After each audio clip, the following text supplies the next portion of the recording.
లో దేవి శరన్నవరాత్రి ఉత్సవాలు అక్టోబర్ 3వ తేదీ నుంచి జరగనున్నాయి।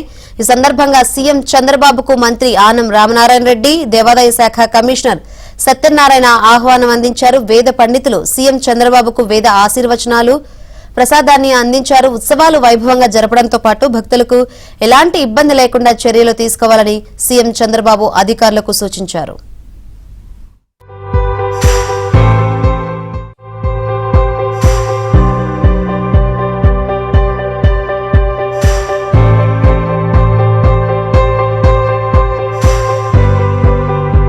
సత్యనారాయణ ఆహ్వానం అందించారు। వేద పండితులు సీఎం చంద్రబాబుకు వేద ఆశీర్వచనాలు ప్రసాదాన్ని అందించారు। ఉత్సవాలు వైభవంగా జరపడంతో పాటు భక్తులకు ఎలాంటి ఇబ్బంది లేకుండా చర్యలు తీసుకోవాలని సీఎం చంద్రబాబు అధికారులకు సూచించారు।